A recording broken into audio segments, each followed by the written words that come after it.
Hello दोस्तों, आपका बहुत बहुत स्वागत है मेरे इस YouTube channel study with yes पर। जैसा कि मैंने पहले एक पार्ट इसका डाल रखा है फ्रांस की क्रांति का। अब मैं आपको सेकंड पार्ट बताने वाला हूं, जो कि आपको दिख रहा होगा कि क्रांति की शुरुआत लिखा होगा। पार्ट 2 को स्टार्ट करने से पहले मैं आपसे ये निवेदन करना चाहता हूँ कि आप मेरे इस यूट्यूब चैनल पर अगर आए हैं तो आपका बहुत बहुत धन्यवाद और आपका वेलकम। और आप मेरे इस चैनल को सब्सक्राइब और मेरे इस वीडियो को लाइक शेयर कमेंट ज़रूर करें, जिससे मुझे आपके फीडबैक का पता चल सके। चलिए मैं अपना ये पार्ट 2 शुरू करता हूँ। जैसा कि आपने देखा है कि क्रांति की शुरुआत पहले चैप्टर में बताया गया था कि फ्रांस की क्रांति कैसे हुई थी, उसमें क्या हुआ था, कैसे क्या घटित हुआ था, उसमें थोड़ा सा आपको हिंट दिया गया था और आपको दिखाया गया था, उसमें बताया गया था कि लोग कैसे हड़ताल पे थे, यानी प्रोटेस्ट कर रहे थे। ये सब जानकारी दी गई थी। आगे बताया जा रहा है इसमें फ्रांस में क्रांति की शुरुआत, यानी क्रांति की शुरुआत कैसे हुई। पिछले भाग में आप देख चुके हैं कि लुई 16 ने कर बढ़ा दिया था, यानी लुई 16 ने क्या करा था, कर बढ़ा दिया था। क्या आप सोच सकते हैं कि उसने ऐसा क्यों किया होगा। प्राचीन राजतंत्र के तहत फ्रांसीसी सम्राट अपनी मर्जी से कर नहीं लगा सकता था, यानी जो ओल्ड रेजिम था उसमें ऐसा था कि पहले जो कर लगाया जाता था, यानी टैक्स जो बढ़ाया जाता था या टैक्स में कोई चेंजेस करे जाते थे, तो वो खुद लुई 16 नहीं करता था। उसके लिए उसको बैठक बुलानी पड़ती थी, कमेटी। तो आगे बोला जा रहा है इसके लिए उसे स्टेट जर्नल यानी प्रतिनिधि सभा की बैठक बुलाकर नए करों के अपने प्रस्ताव पर मंजूरी लेनी पड़ती थी। स्टेट जनरल एक राजनीतिक संस्था थी जिसमें 3 स्टेट अपने अपने प्रतिनिधि भेजते थे, लेकिन सम्राट ही यह निर्णय करता था कि इस संस्था की बैठक कब बुलाई जाए।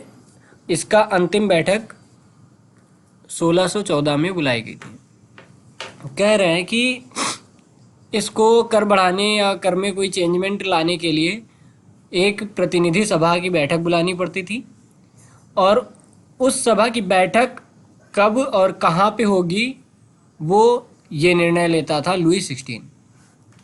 और इसकी जो अंतिम बैठक हुई थी 1614 में हुई थी। फ्रांसीसी सम्राट लुई 16 ने 5 मई 1789 को नए करों के प्रस्ताव के अनुमोदन के लिए स्टेट जनरल की बैठक बुलाई, यानी 5 मई 1789 को इसने एक प्रस्ताव रखा, उसके लिए स्टेट जनरल की बैठक बुलाई।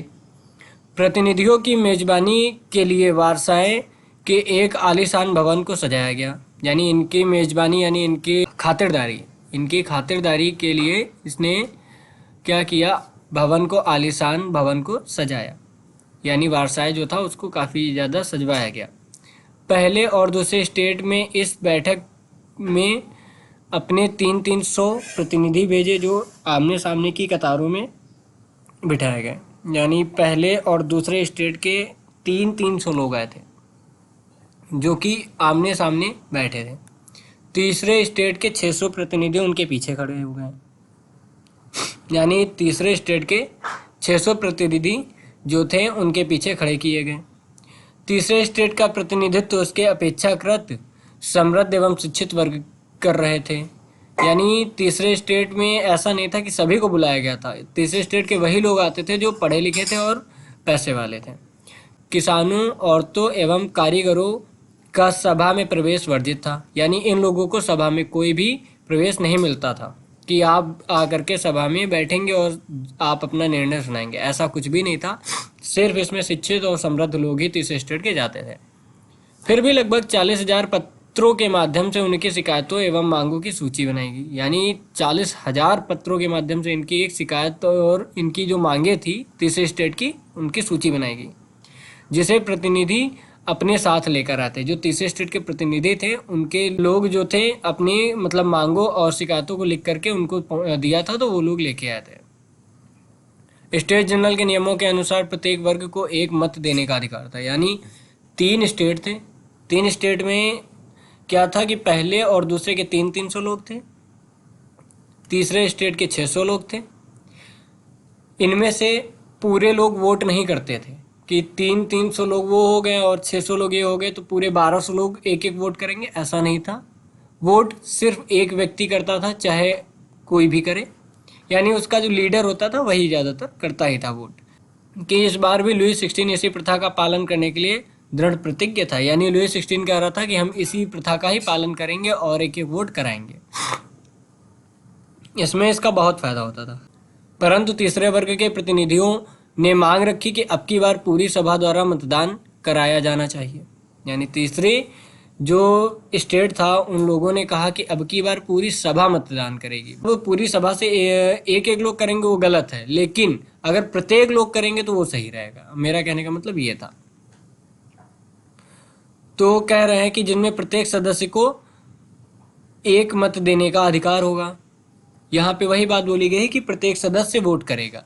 यह एक लोकतांत्रिक सिद्धांत है था जिसे मिसाल के तौर पर रूसो ने अपनी पुस्तक द सोशल कॉन्ट्रैक्ट में प्रस्तुत किया था। यानी द सोशल कॉन्ट्रैक्ट एक रूसो ने बुक लिखी थी, उसमें इसको लिखा था कि प्रत्येक व्यक्ति को वोट देने का अधिकार होना चाहिए। जब सम्राट ने इस प्रस्ताव को अस्वीकार कर दिया तो तीसरे स्टेट के प्रतिनिधि विरोध जताते हुए सभा से बाहर चले गए।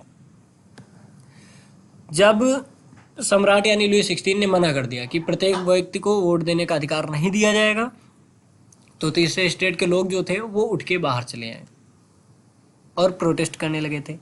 अब देखो उसमें इसका क्या चल रहा था। देखो दो स्टेट ऊपर के थे, यानी क्लर्जी का और नोबेल का। तो ये लोग थे, यानी क्लर्जी और नोबेल थे। पहला और दूसरा स्टेट क्लर्जी और नोबेल का था, तीसरा आपका नॉर्मल पीपल जो आपके होते हैं, जनरल पीपल, उनका था। तो पहले और दूसरे लोग वैसे भी कर लेते थे, कोई कर देते नहीं थे। तो उनमें उन दोनों की मिली भगत चलती थी कि हम दोनों आपस में वोट कर लेंगे, तीसरा स्टेट अकेला रह जाएगा तो वो हार जाएगा। यानी 3 ही वोट होनी है, 2 वोट जिसकी तरफ चलेगी वो जीत गया, 2 और 1 वोट जिसकी तरफ रहेगी वो हार गया।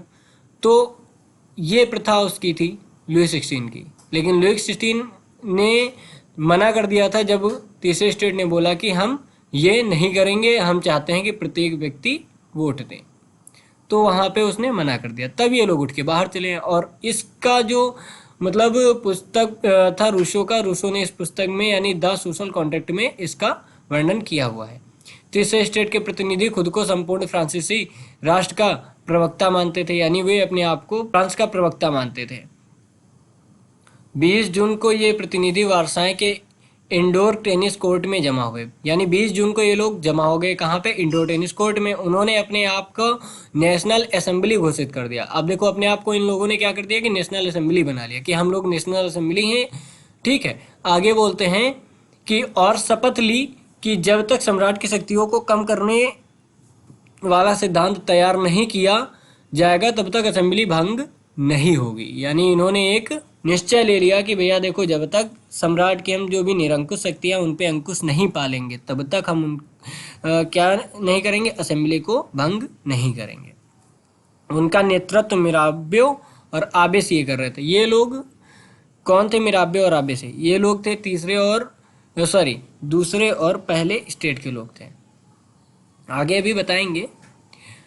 कह रहे हैं कि मिराबियो का जन्म कुलीन परिवार में हुआ था। यानी मैंने बोला था कि ये आपका नोबेल था, यानी मिराबियो आपका नोबेल था जो कुलीन वर्ग का था, लेकिन वह सामंती विशेषाधिकारों वाले समाज को खत्म करने की जरूरत से सहमत था। यानी वो चाहता था कि फ्यूडल सिस्टम के जो नियम चल रहे हैं वो खत्म हो जाने चाहिए। उसने एक पत्रिका निकाली और वारसाई में जुटी भीड़ के समक्ष जोरदार भाषण दिया। अब देखो इसने क्या किया था कि मतलब ये था कुलीन परिवार का, लेकिन ये चाहता था कि ये सामंती व्यवस्था वाला जो चल रहा है सिस्टम ये खत्म हो जाए और लोग आज़ाद हो जाएं। तो इसका मतलब यही था। तो इसने क्या किया, उसमें शामिल हो गया। किसमें? जो इन्होंने एक असेंबली बनाई थी, उस असेंबली का नेतृत्व ये कर रहा था, यानी लीड इसको ये कर रहा था मिराबियो और दूसरा आबे सीए। तो उसके बाद बताते हैं कि आबे सीए मूलतः पादरी था। पादरी यानी जो क्लर्जी होते हैं चर्च वाले, वो था। तीसरा स्टेट क्या है शीर्षक से एक अत्यंत प्रभावशाली प्रचार पुस्तिका यानी पैम्पलेट लिखी। यानी उसने एक पैम्पलेट लिखी कि तीसरा स्टेट क्या है उसके बारे में। अब जैसा कि आप ये साइड में देख पा रहे हो कि कुछ महत्वपूर्ण तिथियां दे रखी हैं, इनको आप एक बार अपने नोटबुक में रीराइट कर लेना, जिससे आपको ये याद करने में आसानी होगी, क्योंकि ये इम्पॉर्टेंट है। ये ज़्यादातर पूछते हैं कि किस समय पे क्या हुआ था, तो ये इम्पोर्टेंट है। ये एक सार समझ लो इसका दे रखा है पूरे बुक का, तो ये आप ब्लू वाला लिख लेना।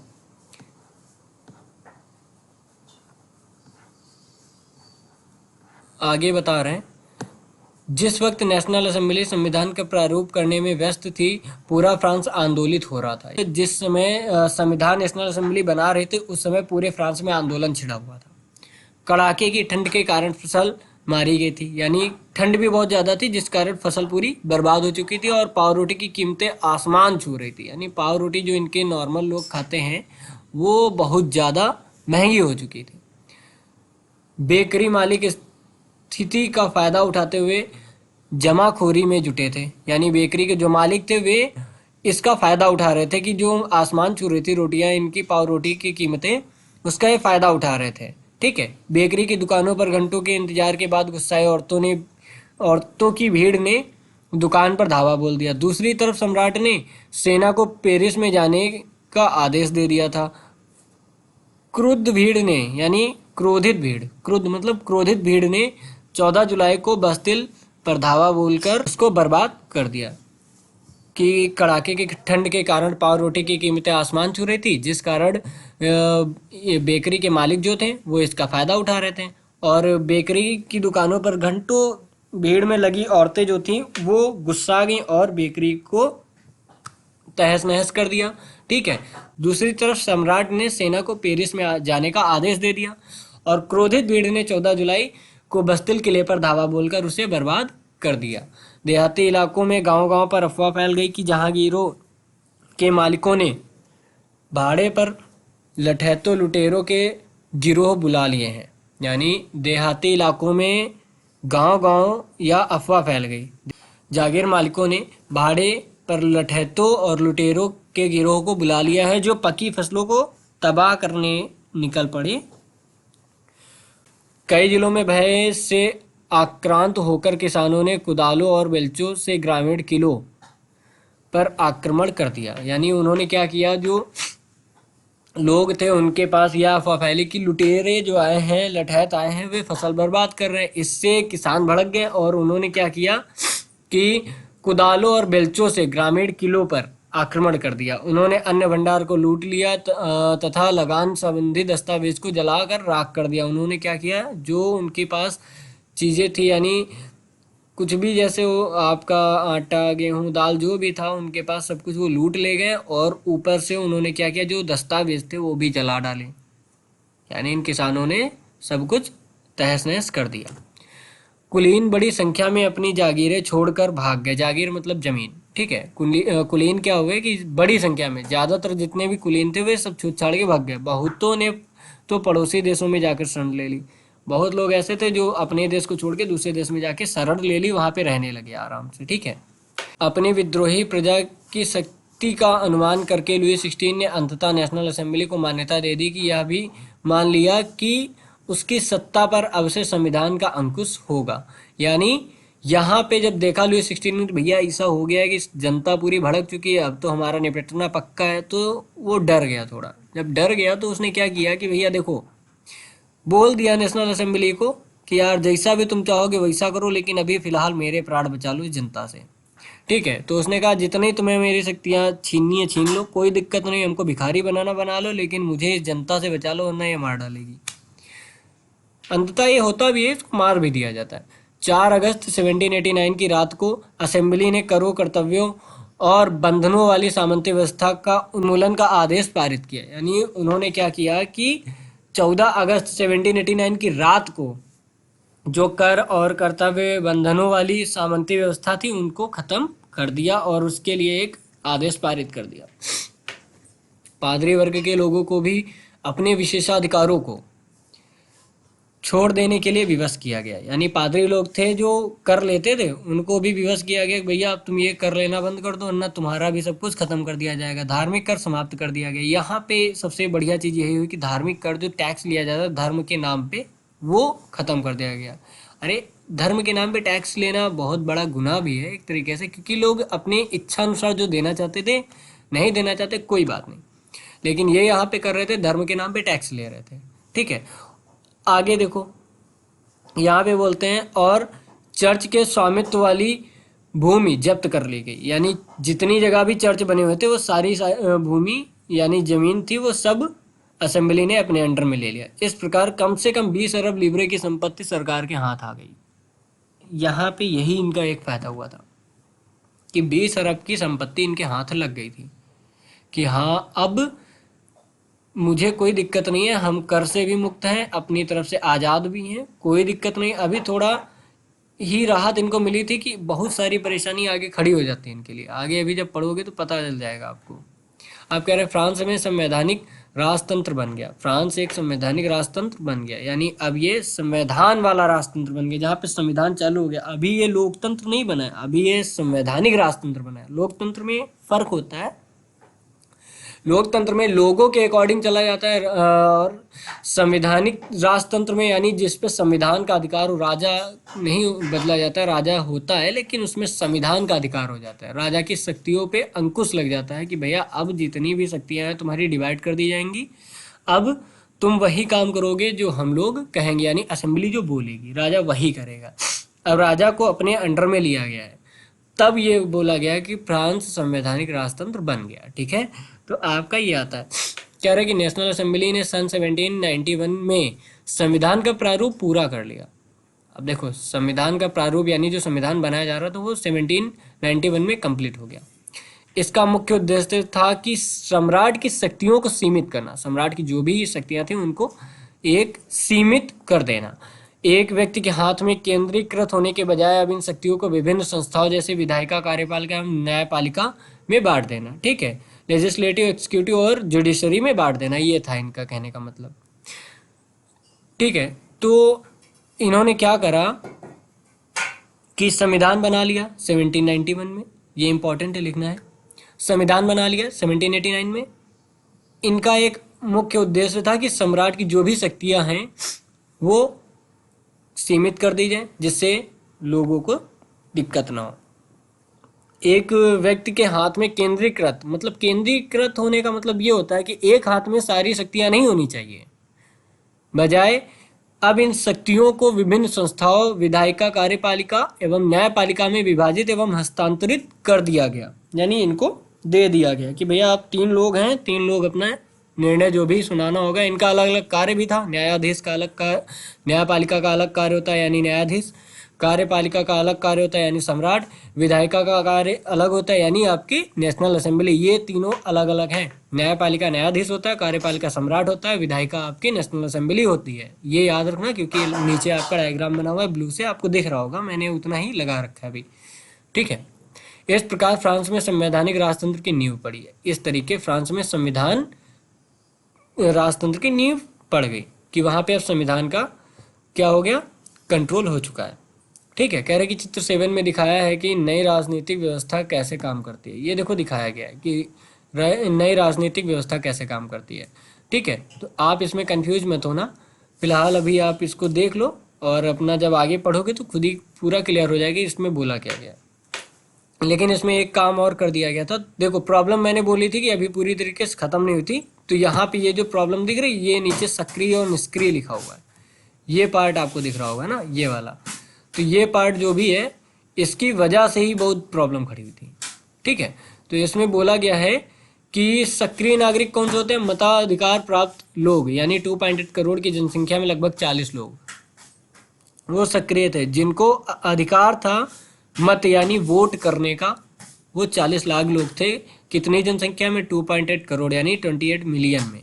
ठीक है, अब कह रहे हैं कि निष्क्रिय नागरिक कौन थे, मताधिकार प्राप्त नहीं, जिनको मताधिकार प्राप्त नहीं था वो निष्क्रिय होते हैं।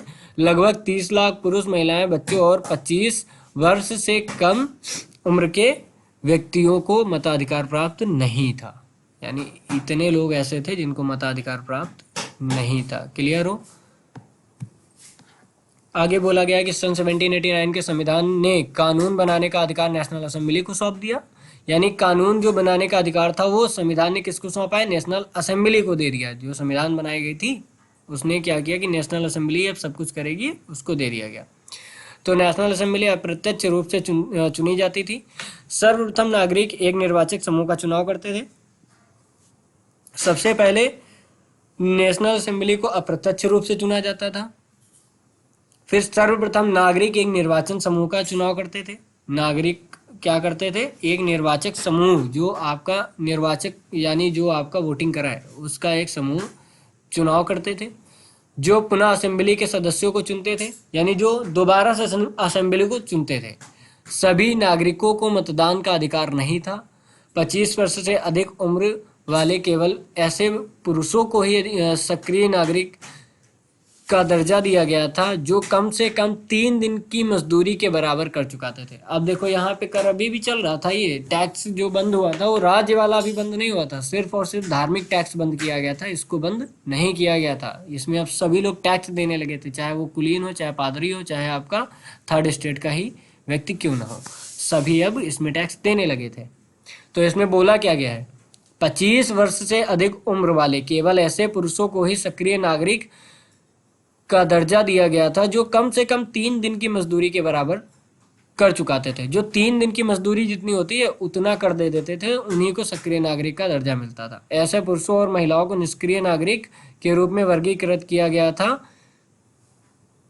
निर्वाचक की योग्यता प्राप्त करने तथा असेंबली का सदस्य बनने के लिए लोगों का करदाताओं की उच्चतम श्रेणी में होना जरूरी था। यानी अगर आप असेंबली का सदस्य बनना चाहते हो या निर्वाचक की योग्यता प्राप्त करना चाहते हो तो आपको सबसे ज़्यादा हाई टैक्स पे करना होगा, यानी सबसे ज़्यादा टैक्स पे करना होगा और आपका सबसे ऊपर नाम होना चाहिए, तभी आप इसमें शामिल हो पाओगे।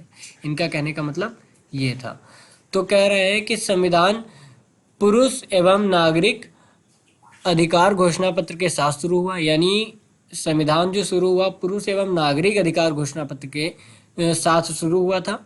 जीवन के अधिकार, अभिव्यक्ति की स्वतंत्रता के अधिकार और कानूनी बराबरी के अधिकार को नैसर्गिक एवं आहरणीय अधिकारों के रूप में स्थापित किया गया, अर्थात ये अधिकार प्रत्येक व्यक्ति को जन्मना प्राप्त थे। अब देखो यहाँ पे बोला क्या है कि संविधान पुरुष एवं नागरिक अधिकार घोषणा पत्र के साथ शुरू हुआ था, यानी ये एक नाम दिया गया था संविधान में, जो आपका एक तरीके से जैसे आपके आर्टिकल होते हैं आर्टिकल के रूप में, कि पुरुष एवं नागरिक अधिकार घोषणा पत्र।